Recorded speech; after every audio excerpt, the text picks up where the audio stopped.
Nous connaissons les équipes qualifiées pour la phase finale de la CAN 2019. Vous le savez, ce sera en Égypte, dans 6 villes précisément, ou plutôt dans 6 stades. Bien sûr, tirage au sort le 12 avril, à ne pas manquer justement. Parmi nos invités, nous avons de précieux invités, de très très bons invités. Comme d'habitude, Tano Diallo Ibrahim, qui est journaliste guinéen. Et vous avez entendu en début d'émission, il a une large palette qu'il traite. Bien entendu, il n'est pas toujours au repos. Walid Acharchour, tous les soirs à partir de 23 h sur Facebook, bien sûr. Sur YouTube. Exactement. Facebook, le Club des 5 sur YouTube. Voilà. Et puis il n'y a pas plus simple. Avec sa superbe veste. Vous nous direz tout à l'heure qui vous habille, M. Walter Oyono, ancien pro gabonais. Et puis tout de suite, le jingle, vous nous adressez aux internautes.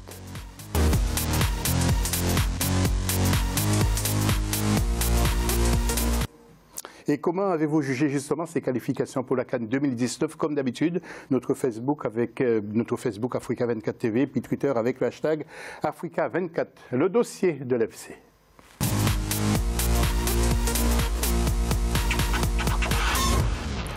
Et puis nous allons tout de suite revivre, si vous voulez bien, le match Burkina Faso contre la Mauritanie. Commentaire de notre correspondant permanent sur place. Comptant pour la 6e et dernière journée des éliminatoires de la CAN Égypte 2019, le match Burkina Faso-Mauritanie s'est joué ce jeudi après-midi sur la pelouse du stade du 4 août à Ouagadougou. Une rencontre décisive pour les étalons qui espéraient toujours une qualification pour la phase finale, mais privé de nombreux de ses cadres, pour la plupart blessés, le pays a manqué l'occasion de se qualifier malgré sa victoire à domicile de 1-0. Donc aujourd'hui, la réalité est que nous on fait 10 points, mais on n'a pas se qualifié. C'est une désolation de ma part. Je ne vais pas culpabiliser n'importe qui, parce que si je parle, je peux dire beaucoup de choses qui sont vraies, mais je peux m'excuser beaucoup. Mais comme je suis un homme, j'assume les défaites. Le but ultime de la rencontre est inscrit à la 18e minute par Bertrand Traoré, premier du groupe I. La Mauritanie, pour sa première participation à cette compétition, a comme à l'aller fait figure de belles prestations. Le coach se dit satisfait du travail accompli. Donc on avait beaucoup de joueurs absents aussi, comme ça avait été le cas au match aller pour le Burkina. Malgré tout, je suis satisfait du contenu, même si bien sûr on a toujours des choses à améliorer. Mais on sait tous que gagner au Burkina ou faire même un match nul, c'est toujours compliqué. La CAN Égypte 2019 sera du reste la première à se jouer à 24 équipes. Avant cette dernière journée, 14 équipes avaient déjà pu arracher leur qualification, parmi lesquelles le Maroc, la Côte d'Ivoire, l'Égypte, pays hôte, le Nigeria, l'Ouganda et le Sénégal. Nous allons voir le tableau justement du groupe I pour confirmer, bien entendu, la première place pour la Mauritanie. Walid, est-ce que vous pensez que Paulo Duarte doit rester en place? Moi, je pense que on est dans une fin de cycle avec un vrai échec. Donc il va falloir s'asseoir sur une table avec les dirigeants burkinabés et je pense décider de l'avenir sans Paulo Duarte. Il le reconnaît très justement dans sa conférence de presse. C'est l'entraîneur du Burkina Faso. Exactement, il a fait du bon boulot, mais aujourd'hui, malheureusement, terminer derrière la Mauritanie, et j'ai beaucoup de respect pour tous les Mauritaniens, c'est une immense satisfaction pour eux, notamment avec je ne sais pas si on en parlera après, mais un énorme taf de Corentin Martins. Mais le Burkina Faso, avec le vécu, l'expérience, cette finale en 2013, le fait d'être souvent en Coupe d'Afrique des Nations, ils n'ont pas le droit de ne pas se qualifier dans une CAN à 24, surtout dans une CAN à 24.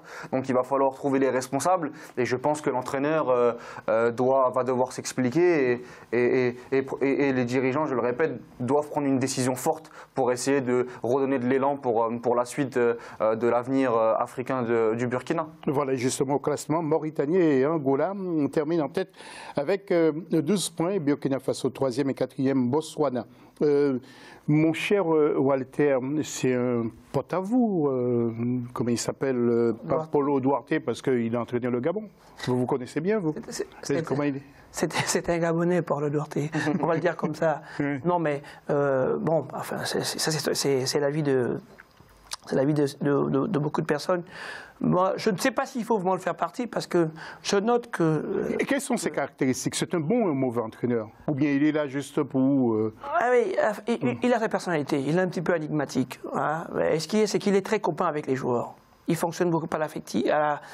Mais qui veut-il critiquer à travers le reportage que nous venons de voir? Parce qu'il dit qu'il ne veut pas citer des noms, voilà. Mais est-ce que ce sont des joueurs ou des dirigeants à qui il fait allusion? Alors là, vraiment, je donne ma langue au chat pour savoir de qui il parle. Il n'y a que lui. Lui seul vit la chose de l'intérieur. Lui seul a même de pouvoir pointer du doigt. Parce que c'est vrai qu'il faut le faire. Si on reste sur le fait de l'échec, on va dire oui, sur une CAN à 24, ils ne sont pas qualifiés. Mais quand on reprend derrière, il a quand même pu amener le Burkina en finale, oui, bien de bonnes prestations. C'est pas que je l'ai répété, mais... Après, il y a une fin de cycle, moi j'aime bien. Il y a aussi des joueurs qui sont vieillissants. Il y a un groupe qui est vieillissant. Et il y a aussi derrière, l'Afrique, c'est assez compliqué. Les dirigeants, une fois que l'équipe elle gagne, ils font moins d'efforts. Tanou, qu'est-ce que vous voulez rajouter? Oh, c'est ce qu'il dit, c'est ce qu'il dit, je partage l'avis. Mais est-ce que c'est pas le rôle d'un entraîneur? Parce que moi, j'ai bien envie de me mettre dans la peau d'un entraîneur. Il faut anticiper. Si les joueurs sont vieillissants, eh bien, oui, c'est de son rôle. Qu'on ait cherché, qu'on délègue des experts un peu à droite à gauche pour voir où évoluaient, bien sûr, des Burkinabés, des très bons joueurs burkinabés. Peut-être que lui, il avait confiance en ces joueurs-là, mais au final, ils n'ont pas répondu. Ils n'ont pas répondu présent. Ils n'ont pas fait le boulot qu'il attendait et c'était trop tard de pouvoir repartir avec d'autres joueurs. Mais ils sont de bons cadres quand même. Comme on l'a dit ici, je pense que l'équipe du Burkina, elle est vieillissante. C'est un peu à l'image de l'équipe du Gabon, je pense. Donc ce sont des équipes qui doivent... L'entraîneur, soit Duarte ou au Gabon, peut-être qu'on aura un nouvel entraîneur. On y revient tout à l'heure. On y revient tout de suite. Donc je pense que même si Duarte doit rester, il repart sur un nouveau projet. On parle d'une équipe vieillissante, mais on sait très bien que l'expérience en Afrique est aussi importante. Cette colonne vertébrale, Koné, Kaboré ou Bertrand Traoré, voilà, ce sont des joueurs qui, encore une fois, je le répète, la Mauritanie a mérité sa qualification, mais quand tu t'appelles le Burkina Faso, moi je suis d'accord avec Walter sur l'état des lieux, mais on n'a pas. Si demain on me dit le Burkina Faso est éliminé en poule de Coupe d'Afrique des Nations, là je peux être d'accord avec Walter en disant voilà, il a réussi à les amener en finale, à faire des belles choses. Il peut pas faire tous les 2 ans ou à chaque Coupe d'Afrique des Nations. Mais là, on parle d'une élimination en qualification dans une CAN à 24. Il y a quand même voilà, 2 poids 2 mesures. Il y a quand même une vraie différence entre se faire éliminer pour un quart de finale de CAN et se faire éliminer contre la Mauritanie avec des joueurs d'expérience qui ont tout connu et qui ont pour moi un mec comme Bertrand Traoré qui est à Lyon, qui a fait finale d'Europa League à l'Ajax, etc. Quand on voit l'effectif mauritanien, tu dois quand même te qualifier, quoi. Merci Walid. Nous allons passer maintenant au match Bénin-Togo. Les écureuils qui ont fait tomber les Togolais. Reportage. Les écureuils comme les éperviers. Les écureuils du Bénin ont obtenu leur visa pour la Coupe d'Afrique des Nations CAN 2019, dimanche 24 mars 2019, au stade général Mathieu Kérékou à Cotonou. L'équipe du sélectionneur Michel Dussier a réalisé l'exploit face aux éperviers du Togo pour le compte de la 6e et dernière journée des éliminatoires de la CAN Égypte 2019. Ceci sur un score de 2-1. À la 12e minute, David Djigla a marqué le premier but béninois. Sur un coup de pied arrêté en deuxième mi-temps, Adebayo a égalisé à la 71e minute. Malgré une fin de match difficile pour la défense béninoise, Steve Mounier a inscrit à la 83e minute le second but. Je pense qu'on a assez bien géré notre partie. C'est vrai qu'en deuxième mi-temps, on a un petit peu reculé. Ce que je regrette un peu, c'est de prendre un but sur coup de pied arrêté, parce que ça remet les Togolais dans le match. Et puis nous, ça nous met sous pression. Heureusement que ce deuxième but est venu assez rapidement. Les Togolais se sont affirmés au cours de cette rencontre sous la houlette du capitaine Adebayo très combatif. Avec 58% de possession de balles, ils ont néanmoins manqué de nombreuses occasions de but en deuxième mi-temps. On savait que ça se jouerait sur des petits détails, qu'on aurait probablement la main mise souvent sur le jeu, mais qu'il faudrait qu'on soit très dangereux dans les 30 derniers mètres, ce qu'on n'a pas encore été assez percutant et performant. Mais moi, je tiens à donner un grand coup de chapeau à mes joueurs. Ils n'ont jamais abandonné, même à 2-1. Le Bénin a validé sa qualification pour la CAN Égypte 2019 en terminant deuxième du groupe D derrière l'Algérie. C'est la 4e qualification du Bénin à la CAN après sa participation en 2004 en Tunisie, 2008 au Ghana et 2010 en Angola. Et jetons un œil sur le groupe D. Tanou, Quelle grosse surprise, Tano, hein? Oui, une très grosse surprise. Par contre, on va dire que je ne suis pas assez surpris par rapport à la performance de cette équipe béninoise. Je connais un peu l'entraîneur qui est sur place, Michel Dussier, dont il faut en parler. Il a été sélectionneur national chez nous. Il a toujours fait du bon boulot, même si à un moment donné, vous avez l'impression qu'il est un peu... Bien sûr, je n'ai pas compris pourquoi il est parti. Oui, chez nous... Je crois qu'il avait passé suffisamment de temps là-bas en Guinée. Non, chez nous, il est arrivé en quart. On s'est dit que là, il n'arrive pas à... Mais il n'a pas été poussé vers la sortie, si je me souviens bien. Bon, il avait à la CAN 2015... en Guinée équatoriale, c'est quand on s'est fait taper par le Ghana. Donc là, tout le monde était déçu. Et puis au final, c'est lui-même il est parti de lui-même, en fait. Donc, mais c'est quelqu'un quand même qui fait du bon boulot en Afrique. Il a l'expérience africaine. C'est lui, je pense, qui avait ramené cette équipe du Bénin encore à la CAN. Je pense à l'époque, il était encore sélectionneur national au Bénin. Donc avec la Guinée, il a fait 2 CAN. Et là, il repart encore en Coupe d'Afrique. Et peut-être qu'on peut avoir le même débat sur le Togo par rapport au Burkina. Voici aussi une autre équipe vieillissante. Mais moi, le Bénin m'a surpris parce que je connaissais, encore une fois, on connaît les joueurs, Steve Mounier qui était à Montpellier il y a 2 ans et qui vit une saison compliquée à Huddersfield. Mais je les ai vus contre l'Algérie notamment, où ils ont joué à 10 contre 11 pendant au moins 30 minutes. Ils ont réussi à gagner à domicile. Là, encore une fois, à 1 partout, Dussuyer le disait en conférence de presse, ça peut cogiter dans les têtes. On peut avoir des joueurs qui commencent un peu à hésiter et finalement ils ont gagné ce match-là 2-1 contre le Togo qui jouait sa survie.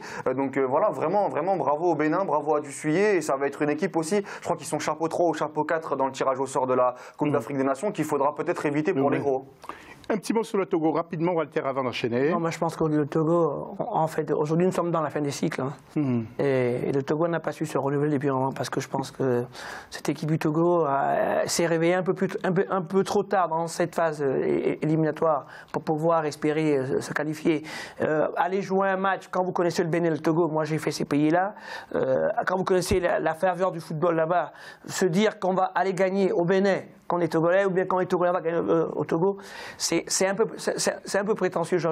C'est dommage pour Adebayor, c'est son dernier match avec le Togo. Moi j'ai vraiment été touché par son dernier discours dans les vestiaires. Franchement, vu tout ce qu'il a accompli pour le Togo, la Coupe du Monde 2006, etc., c'était vraiment... C'était une fin difficile. Mais nous allons... Sur ce match-là, je pense... Nous rapidement. Oui, d'accord. Ce qu'il faut regretter, ce sont les incidents qu'il y a eu autour de ce match. Donc ça, au niveau de l'organisation, c'était catastrophique. Ils n'ont pas du tout été à la hauteur. Donc il y a eu des morts. Il y a eu même des morts. Oui, il y a eu même des morts. Donc c'est quelque chose à regretter. Oui, c'est dommage. Autre surprise, justement. Regardez ce jet. Le cas du Sénégal qui a dominé de bout en bout le groupe A pour en finir leader. Mais la première surprise de ces éliminatoires est venue du même groupe avec la toute première qualification de Madagascar à une phase finale de la CAN. Les 2 grandes nations du football, le Maroc et le Cameroun, ont confirmé, sans trembler, leur présence en Égypte, éliminant le Malawi et les Comores. Dans la poule C, le Mali, dominateur depuis le début, s'est hissé à la tête du groupe avec 14 points et est rejoint par un invité surprise, le Burundi, au détriment du Gabon, l'un des absents remarquables de cette CAN. Si la qualification de l'Algérie dans le groupe D peut être perçue comme anodine, celle du Bénin face au Togo était la surprise du groupe. Les éperviers ont d'ailleurs fini dernier du groupe contre toute attente derrière la Gambie. Le Nigeria et l'Afrique du Sud sont les qualifiés du groupe E devant la Libye et les Seychelles. Le Nigeria a juste confirmé que sa sélection est toujours en forme après la dernière Coupe du Monde. Par contre, l'Afrique du Sud a, elle, bénéficié de la faiblesse des 2 éliminés car ses performances depuis quelques années ne sont pas les plus bonnes. Et autre élément encore de ces éliminatoires de la CAN 2019, regardez. qualification du Zimbabwe pour sa 4e phase finale de CAN, en plus d'être une surprise, est aussi vue comme un exploit. Pas de chance par contre pour le Congo qui a terminé à la dernière place du groupe derrière le Libéria. Pas de surprise par contre dans le groupe H avec la qualification de la Guinée et de la Côte d'Ivoire devant la Centrafrique et le Rwanda. L'un des grands absents, le Burkina Faso, a terminé à la 3e place du groupe I, qui voit l'Angola et la Mauritanie se qualifier pour la première fois de son histoire. Le groupe J a vu la qualification qualification de deux grandes nations de football, la Tunisie et l'Égypte, pays hôtes. Dans le groupe K, la Guinée-Bissau sort leader et se qualifie avec la Namibie devant le Mozambique et la Zambie, absent remarquable de la CAN 2019. Pour finir, dans le groupe L, l'Ouganda et la Tanzanie ont dicté leur suprématie au Lesotho et au Cap-Vert, pourtant performant depuis quelques années, mais qui ne prendra pas part à cette première CAN à 24 équipes. Et regardez tout de suite cette image, et Walter Oyono va nous dire de qui il s'agit. Ce garçon s'est fait virer déjà de la tête de la sélection. Regardez cette image, attendez, regardez. Il s'agit bien sûr de Daniel Cousin, devrais-je dire, qui a été déjà viré. Alors Daniel Cousin, il n'a pas fait l'affaire, Walter?